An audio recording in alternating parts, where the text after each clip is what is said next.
An employee calls her coworkers and then just before she's fired, says that she needs a reasonable accommodation due to her PTSD. She's fired and sues under the Americans with Disabilities Act. Who wins? I'm Karen Michael. You're listening to The Job Judge.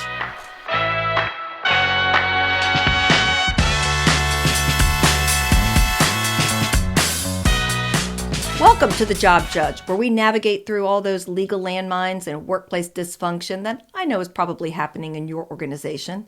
I'm Karen Michael, your host of The Job Judge. I've been an employment lawyer for 31 years, a former HR executive. I wrote the book, Stay Hired, How to Thrive and Survive in the 21st Century Workplace, and I'm in your workplaces every single day. And together at The Job Judge, we are going to make workplaces work because you deserve a safe, civil, and legally compliant workplace. Now, so you don't miss an episode, be sure to like, subscribe, comment, share this podcast, because I promise someone in your organization probably needs to hear this information.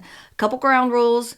I am not giving legal advice in this podcast. This is just general guidance. And also, the topics that we touch on are sometimes kind of sensitive. We do use language that's actually in the cases because I want you to hear exactly what your coworkers are hearing. When people say things to them, I want you to hear those words. So we do use real language here. So just a trigger warning, make sure if you're not listening to this podcast, potentially with children in the car, it is kind of adult content. So this woman named Christy Trahan was working at Wayfair, and she had PTSD, but she didn't tell anyone. And the short of the story is that she got into a major altercation with her coworkers and called them bitches and was put out on leave. And while she was out on leave, she called and said she had PTSD, and they fired her, and she sued for disability discrimination and failure to provide a reasonable accommodation. And so I want to go over the case because I think it's a big lesson for employers who might be grappling with this question of whether disability is ever an excuse or a license for misconduct in the workplace. And so this case, I think, is a very relevant one, especially since it is out of the First Circuit Court of Appeals. So it is an appeals court case. So that also is very helpful. So there is this law called the Americans with Disabilities Act. And an employer that has 15 or more employees cannot discriminate against or harass an employee or applicant for employment based on a disability. And that employer must provide reasonable accommodations for that employee's disability, unless doing so would create an undue hardship. And a disability is just an impairment, a physical or mental impairment that substantially limits one or more major life activities. So that's a disability. So let's talk about this case with Ms. Trahan. This case talks about, the difficult challenge because this woman, she was disabled and she was a military veteran who suffered from PTSD, post-traumatic stress disorder. And it talks about this case pits her up against her employer, Wayfair, in Maine of the United States. So Trahan was as the case goes, Trahan was a victim of a sexual assault while serving in the United States Army, and as a result was diagnosed with PTSD. She received a medical discharge in September 2010, and from and after her Army discharge, she has received regular outpatient treatment and is taking medications for her condition. She suffers from acute PTSD episodes. She flashes back to the initial trauma that she experienced and has difficulty in perceiving reality. And of course, You got to say to someone like this, I am so sorry that this happened to you. I mean, no one wants to have to suffer something like this, and especially then to have the ongoing effects of something like this. I'm sure that has been very traumatic for her. But the question in this case, and what sometimes employers kind of, I think, get a little behind on understanding what the rules are, is they take a very empathetic person like this, who obviously has been through a lot, and they tolerate some things that maybe they shouldn't. And the ADA doesn't require that you tolerate certain things, and that includes workplace misconduct and behavior. Trahan worked in various jobs, etc., and she was hired in August of 2017. She was working with close proximity with other people on the floor, and she was required to interact with other employees. And she understood that there was a general rules of conduct that required employees to treat one another professionally and cooperatively. Now, that's relevant. Every employer needs a code of professional conduct that absolutely requires employees to treat each other professionally, cooperatively, respectfully, all of those things. You need a policy like that. The case talks about how offending employees were discharged for unprofessional interactions, such as emotional outbursts and fits of anger with colleagues. So the company did a good job of being consistent. They consistently terminate anyone that engages this behavior. And there had been some back and forth between Ms. Trahan and her colleagues, and they had gotten into some little small kind of poor interactions in the past. And then on this particular day, before being assigned to a permanent team, Trahan directed a comment toward this other employee. Another colleague injected herself into the exchange, and Trahan admonished the employee not to be ignorant. Trahan then threw her headset and slammed down her phone. As a result of the conflict, she felt triggered. She began to sweat, lost awareness of what she was happening, blacked out from the PTSD flashbacks. She later explained that she interpreted the other employee's tone as demeaning, and she vaguely recalled uttering the word. When her flashback subsided, Trahan messaged her manager, insisting she wanted to move her to a different team as soon as possible. And then the employee who observed and the behavior was directed toward talked about the altercation and what happened. The employee, Ms. Trahan, was suspended for her behavior pending a further investigation. Trahan again referred to her coworkers as bitches. Trahan says that she felt attacked and outnumbered and found the employee snappy and snarky. All her personal belongings were given to her. Shortly thereafter, Trahan texted an uninvolved coworker indicating that she had called this employee a, quote, little and representing that she anticipated getting shafted because of the whole thing. Even by her own description of events, she had violated the code rules, which require employees to treat everyone in a professional manner that is with respect, integrity, courtesy, and cooperation with a cooperative attitude. And the company made the decision after they put her on leave to terminate her employment. And that's important because at this point, nobody knew that she had PTSD. She had not disclosed that information. She had not asked for a reasonable accommodation. So at this point, no one knew she had PTSD at the time they made the decision to terminate her. Right after the manager left the organization about 5 p.m. that evening, after the decision had been made, Trahan left the manager a voicemail. And in the voicemail, she said the following: I forgot to tell you today that the reason I did ask for that transfer out of that situation is because I am a veteran with severe PTSD, and how those girls were treating me was causing triggers to come out in me.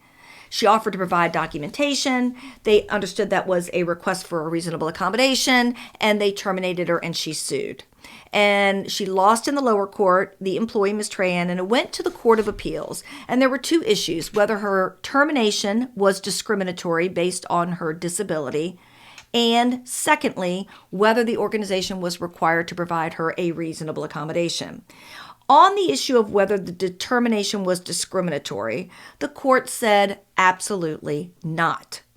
And the reason was because this employee, Ms. Trahan, admitted that she called two of her coworkers. To compound the matter, she repeated her subsequent meeting with management that they were a bunch of. What is more, her other actions, such as rolling her eyes, throwing her headset, slamming down her phone, were undisputed and plainly warranted Wayfair's determination that Ms. Trahan had acted unprofessionally. She committed, the court said, a firable misconduct, and Wayfair must prevail because there was no evidence that they acted with the intent to discriminate on the basis of her disability. And what helped Wayfair is they had already made the decision before they knew that she had a disability. But even if they hadn't already made the decision before they knew she had a disability, the fact that she has a disability had no bearing on the reality that she had committed misconduct. And the organization had to do with her what they would do with anybody else. If anybody else would be terminated, she needed to be terminated. So the second question was whether she was entitled to a reasonable accommodation. And to prove that point, she had to show she was disabled, she was qualified for her job, and that the employer knew about her disability yet neglected to accommodate it. Well, they acknowledge that she's disabled and qualified, But the court said the employer didn't know about her disability, and so they couldn't neglect to accommodate her because there was no question that she failed to tell the employer that she had PTSD or needed a reasonable accommodation before she committed misconduct. And here's what the court said. Trahan made the request for a seat reassignment in a conversation with her manager only after it became clear that an adverse employment action was imminent. She first mentioned the possibility of working from home, which is one of her other requests, after she had been suspended. Given the timing of the requests, implementing them would have required forgiveness of her firable misconduct and a fresh start at Wayfair. Nothing in the ADA demands that an employer accord an employee, even an employee with a disability, such a second chance. So what Ms. Trahan was really asking for wasn't a request for a reasonable accommodation. It was really a second chance. So employers, here's what you need to make sure your employees understand and your managers. If an employee needs an accommodation for any reason, that employee needs to ask for that accommodation before there's a performance issue, before there is an issue of misconduct. And the ADA is prospective, not retrospective, meaning we go forward, not backwards. So if you're about to discipline an employee for performance, and during that disciplinary discussion, the employee says, oh, I didn't tell you I've got this medical condition and that's the reason for my poor performance, the manager still should implement that discipline, because that discipline was implemented before we could put in place any accommodations. But now we're going to have an interactive dialogue with this employee to see if there are some reasonable accommodations that we can make in order to help that employee to be successful, because that's all reasonable accommodations are. It's an effort to make sure that the employee has a level playing field. And employers shouldn't shy away from providing reasonable accommodations. It's a very positive thing for organizations, but we cannot tolerate misconduct. We cannot tolerate poor performance. And at no time in giving a reasonable accommodation is the employer required to remove an essential job function or lower performance standards. That's just not what the ADA is all about. And disability is not a license to engage in misconduct. The employer should be consistent, which is what Wayfair could show, that every time somebody engages in this form of misconduct, that person is terminated. And because Wayfair was able to show that they had a policy and they consistently applied the policy, Ms. Trahan's termination was upheld. Because you know what? We can't tolerate this level of abuse in our workplaces. We should have a zero tolerance for abusive communications and behavior in our workplaces. So let's talk about today's Ask the Job Judge. So I had somebody send me this article, and the question was, is this person a workplace bully? And I talk about workplace bullying a lot because I do a lot of investigations into workplace bullying, and I'm pretty good at figuring out whether or not there's a bully in the organization. And this is an article that came out in April of 2024. And the title of the article from U.S. News is California Official Ousted for COVID Remarks, Now Accused of Putting Employee's Desk on the Roof and Workplace Bullying. So an employee, this guy who works a Northern California school administrator who lost a city post 4 years ago over controversial COVID remarks, was accused of workplace bullying and putting the subordinate's desk on the roof.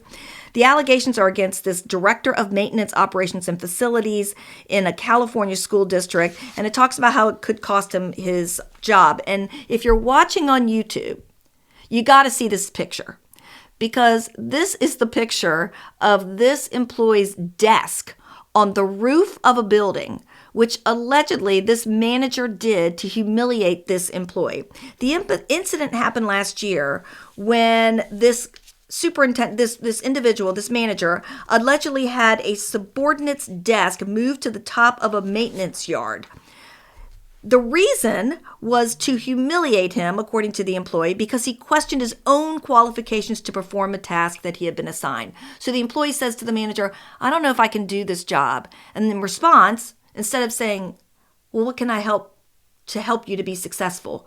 What tools can I give you to help you to be able to do this role? What more do you need? He took his desk and put it on the roof of a maintenance shed with a tent over it. Isn't that nice? Several other district employees told the NBC Bay Area, told NBC that this guy is a well-known bully who benefits from being close friends with the superintendent and her husband, the former police chief. See, that burns me up. And I see it all the time. All the time. We have senior people protecting these abusive bullies.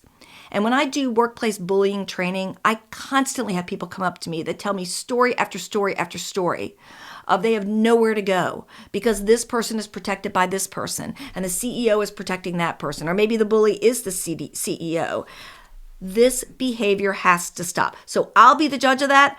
I will almost guarantee that this guy is a workplace bully. Just that behavior alone is so abusive, so blatant. Somebody who clearly thinks he's untouchable. It's so obvious that he thinks there's going to be no repercussions for any of this behavior. And this had happened a while ago. So this employee has suffered in silence, being humiliated like this with no accountability. We have got to hold these abusive people accountable. There should be a zero tolerance for this level of abuse.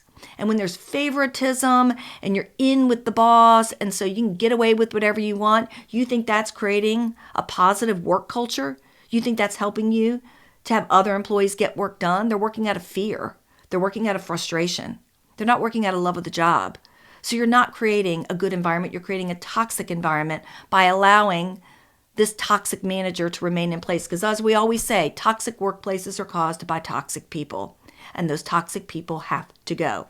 Now, we drop an episode of The Job Judge every single week. You're not going to want to miss an episode. So subscribe, like, comment, follow along, share this episode, because I promise somebody out there probably needs this information. Now, if you want to ask the Job Judge, be sure to write me at Karen@thejobjudge.net. That's Karen@thejobjudge.net. And I just might read your question on the air on our podcast where I'll be the judge of that. I'm Karen Michael, and you've been listening to The Job Judge.